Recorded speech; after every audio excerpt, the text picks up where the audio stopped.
हूँ। सबसे पहले तो ये बताइए कि आज ये धरना प्रदर्शन अचानक आप लोगों का क्यों शुरू हो गया? क्या वही कारण है जिनका उल्लेख आपने किया, या इसके पीछे कोई और भी मकसद है, और इसको किस तरह से आप चला रहे हैं इस प्रदर्शन को? और दूसरा, आज हुआ क्या आप लोगों के साथ? और सुना कल रात में काफ़ी फोर्स वोर्स आपके घर गई थी, आप ठीक हैं? हाँ, बिल्कुल ठीक है आदरणीय ब्रिजेश जी। मैं आपकी क्रमशः तीनों बातों का जवाब दूंगा। एक, आपने कहा कि क्या आवश्यकता पड़ गई धरना और प्रदर्शन की, तो ये समाजवादी पार्टी का इतिहास रहा 1992 की स्थापना से लेकर के, और उसके पहले भी सोशलिस्ट पार्टी के रूप में। समाजवादी पार्टी का आप इतिहास देखिए, आदरणीय नेताजी ने 23 महीने तक किसानों के आंदोलन में अलग अलग बार वो जेलों में उन्होंने जेल काटी है। और समाजवादी पार्टी हरदम किसान, गरीब, मजदूर, नौजवानों के हितों की लड़ाई को लड़ा है, और उसके लिए उसने तमाम कुर्बानियां भी दी है। जहां तक आज का सवाल है, तो आज ये जो सवाल कोई नया सवाल नहीं था। हमने लगातार इसके पहले भी 2 दिन पहले पार्टी की ओर से अधिकृत प्रेस वार्ता करके हमने ये बताया था कि समाजवादी पार्टी के 21 विधायक जो अलग अलग दिनों में अलग अलग समय पर और निर्धारित 2 घंटे के समय पर एक कार्मिक धरना देंगे, ना कि प्रदर्शन। चौधरी चरण सिंह जी की मूर्ति के पास बैठ करके हम लोग आज जो समस्याएं हैं बेरोजगारी की, महंगाई की, जिस तरीके से सामान्य और आम दिनचर्या में काम आने वाली रोजमर्रा की जरूरत की चीजें, आटा, दूध, दही, तेल, रिफाइंड, सरसों का तेल, दाल, मूंग की दाल, अरहर की दाल, इसमें जिस तरीके से बढ़ोतरी जीएसटी के नाम पर की गई है, आज आम आदमी तो पहले से ही परेशान था इस सरकार में। उसकी थाली में दाल की कटोरी तो पहले से गायब हो गई थी, अब सरकार सब्जी की भी कटोरी गायब करना चाहती है। आज उत्तर प्रदेश का कर्मचारी पुरानी पेंशन के लिए संघर्ष कर रहा है, वित्त विहीन टीचर आज धरने पर बैठे हुए हैं और सरकार उनकी सुन नहीं रही है। इन मुद्दों पर हम लोगों ने शांतिपूर्ण धरने का आह्वान किया था, और इसके बारे में माननीय विधानसभा अध्यक्ष जी को लिख के दिया था, क्योंकि इस धरने में केवल माननीय सदस्यों को जाना था और हम लोगों ने शांतिपूर्ण धरने के लिए दिया था।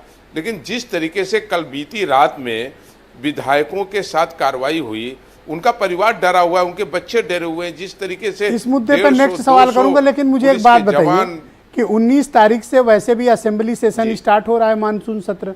आप इन मुद्दों का बारे में वहां जिक्र करते, ये सत्र शुरू होने के प्री रोल कैसे कर दिया आपने, ये इसका क्या कारण है?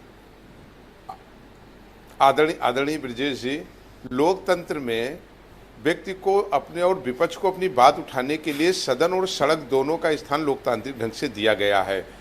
आज सदन की क्या परिस्थितियां हैं कि देश का या उत्तर प्रदेश का सबसे छोटा बजट सेशन अभी आपके सामने गुजरा है, जो 6 से 7 दिन का था। कि हमने इस चीज़ को व्यवस्था के प्रश्न पे भी उठाया था, और हमने तमाम दृष्टांत दिए थे कि 27 दिन से कम कभी बजट सत्र नहीं हुआ उत्तर प्रदेश में किसी विषय पर, चाहे पीडब्ल्यूडी रहा हो, चाहे स्वास्थ्य रहा हो, चाहे एजुकेशन नहीं हो, चाहे एग्रीकल्चर नहीं हो। उनके मंत्रियों को चर्चा करने का अवसर नहीं मिला। विपक्ष तो अलग बात है, बजट वार रखे नहीं गए, न उस पर चर्चा कराई गई।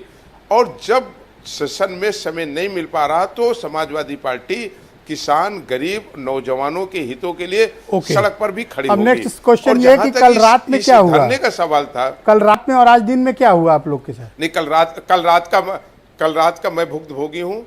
कल रात में एकाएक 11:30 बजे हमारे घर पर एकाएक एक ट्रक आता है, जिसमें बहुत ढेर सारे पुलिस के जवान उतरते हैं। फिर नीली लाल बत्तियां आनी शुरू हो जाती हैं, और पूरे घर को इस तरह घेराबंदी की जाती है कि जैसे कोई क्रिमिनल्स, बहुत बड़ा क्रिमिनल्स हो। पूरे घर की घेराबंदी की जाती है, बाउंड्री फांद के लोग अंदर आते हैं। हमारे तो आस पड़ोस के लोग बहुत डर गए थे, और ये मेरे साथ ही नहीं हुआ, बछरामक विधायक श्याम सुंदर भारती के साथ हुआ।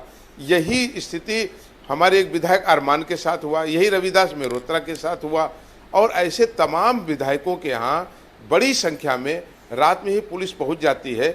आखिर हम पूछना चाहते हैं, इस लोकतंत्र में हम विधानसभा के लिए चुन करके आए हैं, और उसी विधानसभा में हम शांतिपूर्ण धरने में बैठना चाहते हैं। विधायक को अगर विधानसभा में अपनी बात बताइए, जब इतनी पुलिस आपके घर पहुंच गई थी, तो फिर आप इस धरने तक कैसे पहुंच गए? जी नहीं, मैं तो पहुंचा धरने में। मैं तो फिर जब मैंने देखा कि नहीं निकलने दे रहे हैं, तो मेरे पैर में चोट भी आई। 2:30 बजे रात में आप घर से भागे? बाउंड्री फांद करके मैं किसी तरीके से वहां नहीं भागा, नहीं मैं भागा नहीं, लेकिन मैंने अपने को मैं भी वही कह रहा हूँ, मतलब रात में आप घर से निकल गए? हाँ, मैं बिल्कुल निकल आया। मैं वहां पर जनता के हितों के लिए हम लोगों को धरना देना था, जी। हमको गिरफ्तारी नहीं देनी थी। और हम करेक्ट, आए और मैंने विस्तार से आपकी बात समझ ली। अब मैं डिबेट को आगे बढ़ाता हूँ। भारतीय जनता पार्टी